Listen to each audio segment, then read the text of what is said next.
All right. Now we're moving on in the map to describe the products and services that the company is going to provide. Real basic kinds of questions here. First of all, we want to look at who's going to buy this. Talk about who they are a little bit.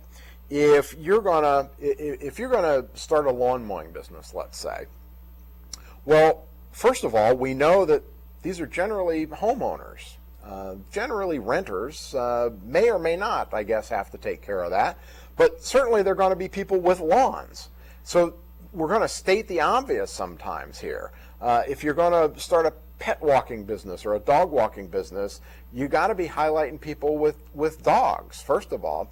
What you might be looking for is people without teenagers or children who are earning their allowance by walking the dog, right, or mowing the lawn.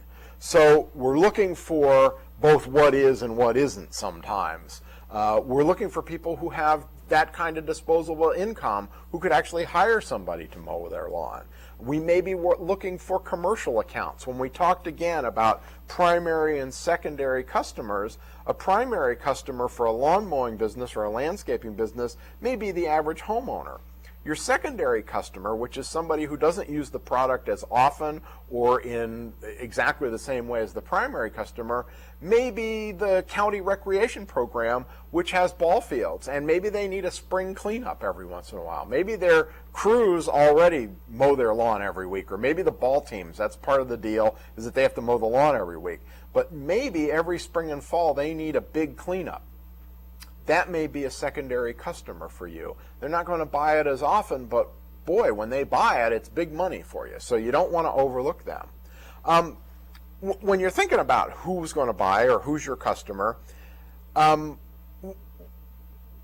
are they going to use the product? Are they going to use the product in the way that it's intended? And again, that sounds obvious, but we want to write it down. We want to think about that process a little bit. When Anna is selling her jewelry, she's thinking primarily about functional jewelry. It's not over the top. It's not really expensive, because that's not the kind of buyer who's going to go to eBay, for instance. So we're trying to match the sales technique and the location of sales to the customer who's going to access it. Okay? When will they need it? And is that critical? Right? Is it something that they need right away? If you're selling fast food, you better be able to deliver it fast. If you're mowing lawns, you probably ought to be able to deliver that service every week. Jewelry might be a little different, but again, somebody may have a high school reunion coming up and they've put everything off. You may not know that, so you might want to think about, well, I should also make express shipping or overnight shipping one of my options, right? And again, that's something that you can do on eBay. That is not too tough. Where are they going to use it? Is this something that we have to come to you? Do you come to us? Obviously, lawn mowing has to be done on site. For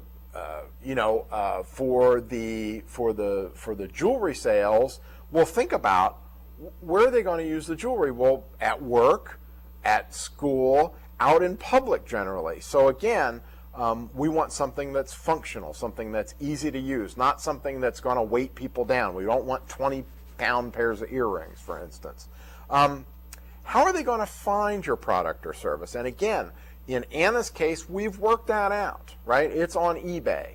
And eBay brings millions of customers every day. I think 10 million people a day visit eBay and buy on eBay. That's an incredible marketplace. Now, we could have said, well, she's going to set up at the sidewalk sale in Old Town Square every Saturday. And that's a great location. Obviously, people have been doing that for years.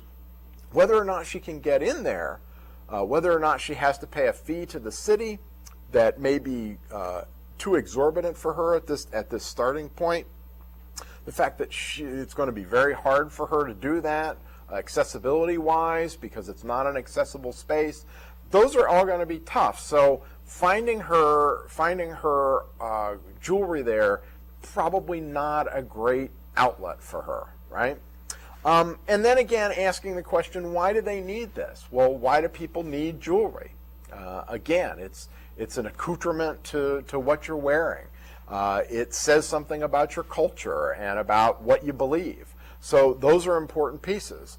Why do people need their lawn mowed? Well, because maybe they want their property to look good. Maybe there's a city law that says they have to have their lawn mowed. Why do people need hamburgers? Well, because they're hungry, because they need something that's convenient. Whatever business you're starting, you can answer those basic questions. So those are where I want you to start. I want you to sit down and answer each of those questions, again, in a narrative format. Read through the sample business plan that we've given you with this. Go look at some other business plans. See how they've addressed those. And you'll find that maybe in different sections, maybe in different styles, but it's in there. It's in almost every business plan. You can find those core questions answered. Okay? So go answer those, and then we'll come back to the next piece on marketing. Thanks.